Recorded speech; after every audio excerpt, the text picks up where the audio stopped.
A seat is never just a piece of furniture. It represents value, position, recognition, and belonging. But before we carry influence, we have to understand the seats we're sitting in. Today, I want to talk about 5 seats that shape how we lead, how we influence, and how we grow.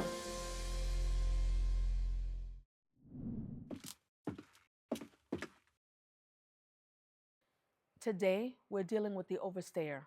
Pull up a seat. Let's have the conversation. When you know it's time to move on, but you stay anyway,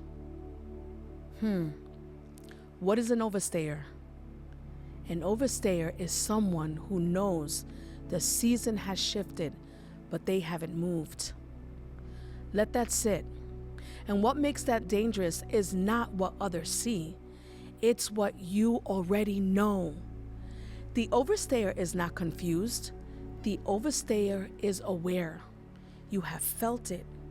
The shift, the weight, the quiet tension that something has changed, and still you remain. You ever wonder why? Why do you stay, even though you're aware and you know it's time to move forward? Because release requires something that most people avoid: detachment. And detachment is difficult when your identity has been built inside what you're holding onto. I'm going to say that again. Detachment is difficult when your identity has been built inside what you're holding onto. So instead, you start telling yourself things that sound wise. Things like, I just need a little more time. I don't want to leave them unsupported. They still need me. Or the worst one is, no one else will do it the way that I do.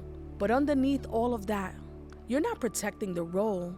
You're protecting who you've been in the role. You're not staying because it still fits. You're staying because it once did. Psychologically, when identity fuses with responsibility, release feels like loss. Not loss of a role, loss of yourself. And when that happens, you don't just hold on, you grip with all of your might, with all of your strength, sometimes with all of your body. You start tightening around something that used to flow. You explain more, you justify more, you defend more of your actions. And eventually, you don't even recognize the version of you that once carried it freely. What used to be grace now requires force. I gotta hold on to this. I can't let it go because it's mine. And I see myself in this. I only know myself in this. What does it cost to stay beyond your season? It costs you sensitivity. You stop recognizing movement because you've trained yourself to resist it. It costs you trust. You stop trusting the timing of God and start trusting your ability to hold things together. It costs others because someone else is supposed to grow in that seat, but you resist it and you don't allow that opportunity for an emerging leader. But they can't because you haven't released it. And here's the part that requires honesty.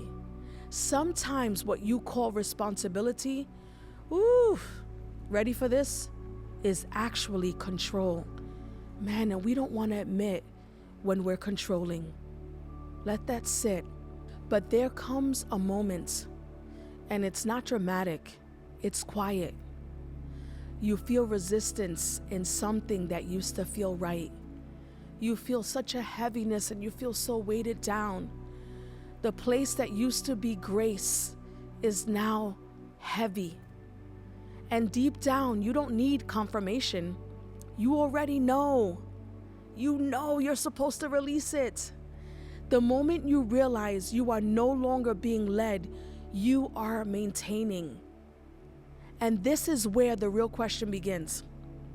Can you release something before it breaks? Ooh, come on.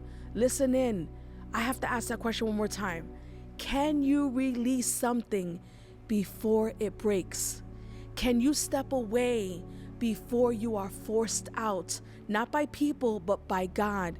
Can you honor the seat without becoming attached to it? Because healthy leadership knows how to sit and how to stand up and turn it over. And knowing when to stand up is just as important as knowing when to sit in the seat that you're supposed to sit in. If you recognize yourself here, I need you to hear this clearly.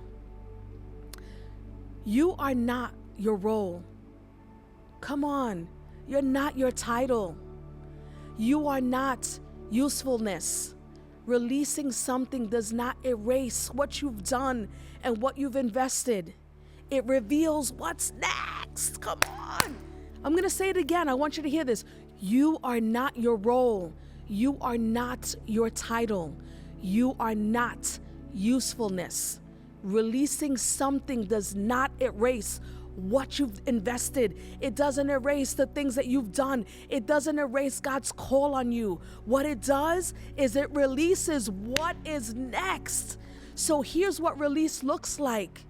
It looks like loosening the grip before life pries your hand open. It looks like trusting that what was once yours to carry is no longer yours to hold. It looks like stepping back without needing to be replaced immediately. Ooh, come on, let that land.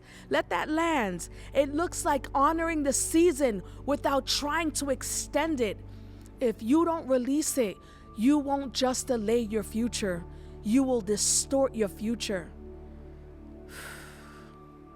Not everything you were called to, you were called to keep.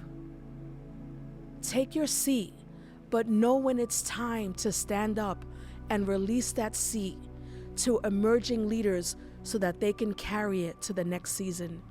If this resonated with you, like, share, and subscribe. Let's keep the conversation going.